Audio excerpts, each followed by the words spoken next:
नमस्कार and welcome to the News Now. अगर हम बात करें हमारे हॉस्पिटल्स की तो एक उम्मीद जागती है कि जब हम अपने पेशेंट को हॉस्पिटल लेकर जाते हैं और ये सोचते हैं कि अब शायद हमारे पेशेंट की बीमारी दूर हो जाएगी और उसे बचाया जा सकेगा, पर वहाँ पर अगर हम बात करें हमारे डॉक्टर्स की तो डॉक्टर्स जब एक प्रिस्क्रिप्शन प्रिस्क्राइब करते हैं तो उसके साथ वो ये भी लिखते हैं कि इसे जो डाइट देनी है वो हेल्दी होनी चाहिए, उसमें हर तरीके का न्यूट्रिशन होना चाहिए। पर हमारे हॉस्पिटल्स में जो डाइट प्रोवाइड की जा रही है उस पर एक बड़ा सवालिया निशान अब आज के समय में लग चुका है और इन सभी पर बात करेंगे। हमारे साथ आरटीआई एक्टिविस्ट हैं बलविंदर सिंह जी।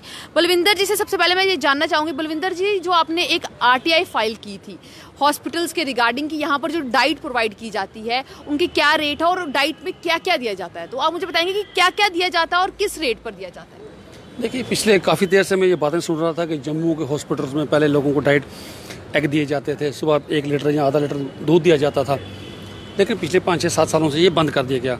तब जब हॉस्पिटल जाके देखता था लोगों को डाइट क्या दी जा रही है तो दिल में कुछ होता था, भाई इनको डाइट की सख्त ज़रूरत होती है, इनको न्यूट्रिशियस डाइट की सख्त ज़रूरत होती है। खाली दवाई से नहीं, इन चीज़ों से, ताकत की चीज़ों से भी पेशेंट्स को बड़ा सुधार आता। फिर मैंने एक आरटीआई एप्लीकेशन कश्मीर में, सेम आरटीआई एप्लीकेशन कश्मीर के हॉस्पिटल में फ़ाइल की। कश्मीर में मैंने शेर Kashmir institute of medical science में और साइकेट्रिस्ट डिजीज हॉस्पिटल श्रीनगर में फ़ाइल की, और जम्मू मेडिकल कॉलेज में, SMGS में, और जम्मू के साइकेट्रिस्ट हॉस्पिटल में ये फ़ाइल की। उसमें मेरा कंटेंट यही था, यही चीज़ें पूछी थी, भाई वीकली डाइट चार्ट क्या है आपका और उसका रेट क्या चार्ज करते हो आप। तो आप सुन के हैरान होंगे, जो कश्मीर से मुझे SKIMS से जो डाटा आया, उन्होंने कहा हम सुबह मॉर्निंग टी देते हैं विद ब्रेड स्लाइसिस देते हैं, दिन को 5 times a week lunch non veg दिया जाता है और 5 टाइम्स ए वीक डिनर भी नॉन वेज दिया जाता है शेर Kashmir institute of medical science में। और वो रेट क्या चार्ज करते हैं? सिर्फ 91 रुपीज़। 91 रुपीज़ में समझता हूँ एक अच्छा न्यूट्रिशियस डाइट, पूरा सप्लीमेंट्स उसको अच्छे मिलते हैं पेशेंट्स को। तो जब जम्मू से डाटा मेरे पास आया तो जम्मू में डाटा में देख के वो हैरान हुआ। जम्मू में सुबह 5:30 बजे 4 स्लाइस ब्रेड के दिए जाते हैं, साथ में दाल या सब्जी दी जाती है।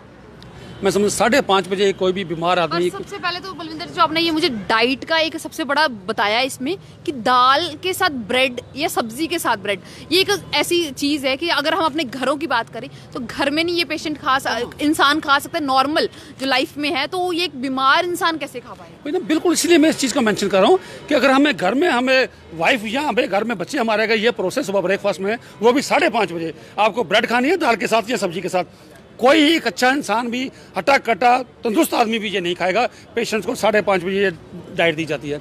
उसके बाद दिन को 4 चपाती, थोड़े राइस, दाल और सब्जी दी जाती है।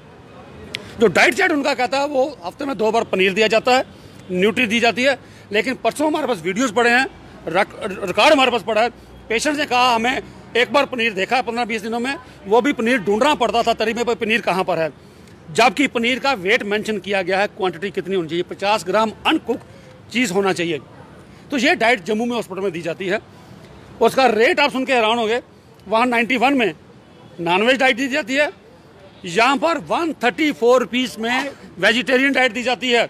उसकी भी क्वालिटी नहीं है, हाइजीनिक नहीं है, ना दूध दिया जाता है। बलविंदर जी, जैसे कि आपने कहा क्वालिटी नहीं है, हाइजीनिक नहीं है, ये सवाल तो है, पर जैसे आपने रेट्स की बात की 134 और 91, एक सबसे बड़ा सवाल ये है कि अगर हम श्रीनगर की बात करें तो श्रीनगर में सप्लाई जम्मू से जा रही है, सारी सप्लाई यहाँ से जा रही है और जम्मू वालों को रेट महंगा और श्रीनगर में कम। क्या ये भी एक, हम ये सोचकर चलें कि ये भी भेदभाव यहाँ पर भी करना शुरू कर दिया गया है? मैं समझता हूँ इसमें कश्मीर वालों का कोई दोष नहीं है, हम जम्मू वालों का खुद दोष है, क्योंकि आज तक जितने भी हेल्थ मिनिस्टर हुए कम से कम 10 हेल्थ मिनिस्टर हमारे जम्मू से हुए हैं, जम्मू प्रोविंस से हुए हैं।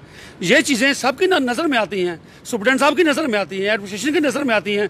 उन्होंने क्यों नहीं देखा, हमने क्यों देखा? और पिछले 15-18 सालों से एक ही कॉन्ट्रैक्टर वहाँ सप्लाई कर रहा है।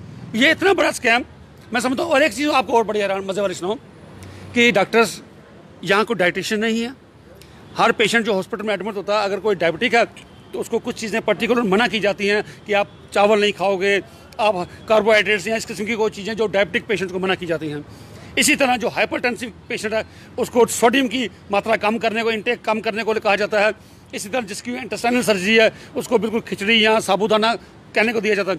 लेकिन यहाँ पर हर बीमारी के पेशेंट को एक ही किस्म का खाना दिया जाता है, जो मैं समझता हूँ उनकी सेहत के लिए साथ बहुत बड़ा खिलवाड़ कर रहे हैं। तो यही मैं तो ये सोचती हूँ कि तभी हमारे अगर हम लोग जब देखते हैं या अपने हॉस्पिटल्स में जाना इसलिए पसंद नहीं करते हैं, तभी हम लोग जो है गवर्नमेंट हॉस्पिटल से उठकर जो है प्राइवेट हॉस्पिटल्स को जो है प्रेफर करते हैं, वहाँ जाते हैं। और सबसे बड़ा सवाल, जैसे आपने कहा कि यहाँ पर कोई डाइटिशियन या न्यूट्रिशियन हमारे हॉस्पिटल्स में अवेलेबल नहीं है, तो फिर ये एक बड़ा सवाल है कि इतनी पोस्ट निकालते हैं, वो पोस्ट पे रखा भी जाता है, पर उनसे काम क्यों नहीं लिया जाता, ये भी एक बड़ा। बिल्कुल मैं हैरान होता हूँ, अगर डाइटिशियन के बिना हॉस्पिटल्स कैसे चलते हैं, पेशेंट्स कैसे ठीक होगा। जिसको सोडियम कम खाना है वो उसको सोडियम ज़्यादा मिल रहा है, जिसको आयरन प्रोटीन्स कम। अच्छा, जो किडनी का पेशेंट अगर आता है उसके लिए प्रोटीन्स बिल्कुल जहर हैं, ये यहाँ दाल देते हैं, किडनी का पेशेंट खाएगा, वो ठीक कहाँ से होगा।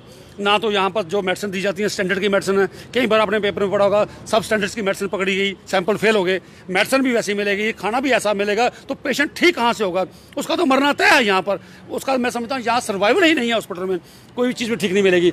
इसके अलावा अब मैं कुछ एक चीज़ें मैं दरख्वास्त करना चाहूँगा गवर्नर महोदय का, यहाँ स्टेट एडमिनिस्ट्रेटिव काउंसिल है हेडेड बाय गवर्नर सत्यपाल जी से, उनसे ये कहना चाहूँगा कि हॉस्पिटल एडमिनिस्ट्रेशन तो ये काम करके राज़ी नहीं।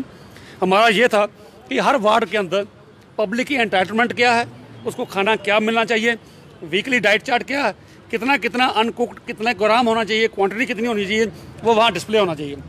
दूसरा, आपने देखा होगा डॉक्टर 99% पेशेंट्स के ऊपर लिख देते हैं FD, लोगों को पता नहीं ये क्या लिख के गए हैं। उसका मकसद होता है फुल डाइट, कॉन्ट्रैक्टर वो फुल डाइट पढ़ के ही चार्ज कर जाता है।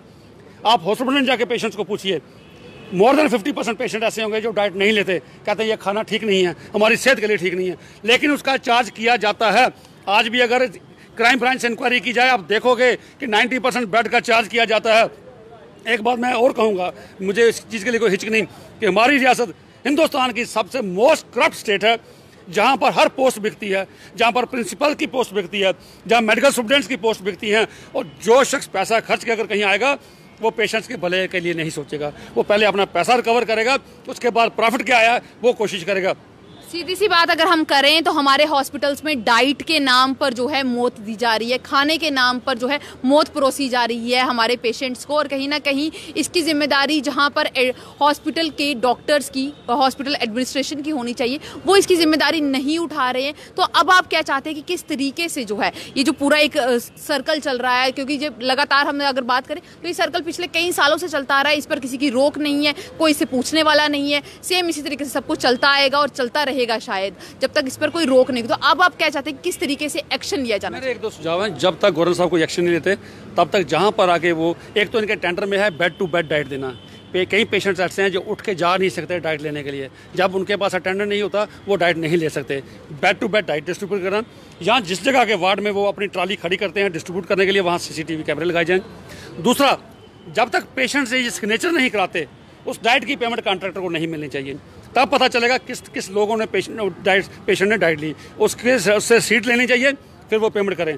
दूसरा, गवर्नर महोदय से ये मेरी दरख्वास्त है कि आज के डेट में हर शख्स के पास बैंक अकाउंट है, आधार कार्ड है, आधार कार्ड लिंक्ड बैंक अकाउंट है।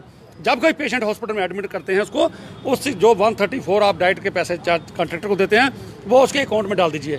मैं समझता हूँ 134 में उसको बहुत ही अच्छी खाना मिलेगा, वो 1 लीटर दूध भी पी सकेगा, 2 एग भी ले सकेगा, वो अच्छी दाल दलिया साबूदाना जो जी खिचड़ी खाना चाहे वो 134 रुपये में दिन को भरपेट खाना खा सकता है, और वो डाइट खा के वो तंदुरुस्त होगा, जल्दी रिकवर होगा।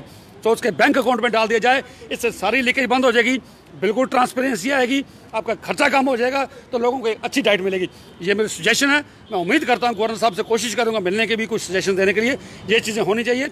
और एक टाइम बाउंड क्राइम ब्रांच से इंक्वायरी कराएं कि हॉस्पिटल एडमिनिस्ट्रेशन के कौन लोग इन्वॉल्व हैं, क्यों फेयर टेंडरिंग नहीं की जाती, क्यों कॉन्ट्रैक्टर चेंज नहीं किया जाता। एक ही कॉन्ट्रैक्टर जब लगातार सप्लाई करेगा तो ऐसी करप्शन होगी ही होगी।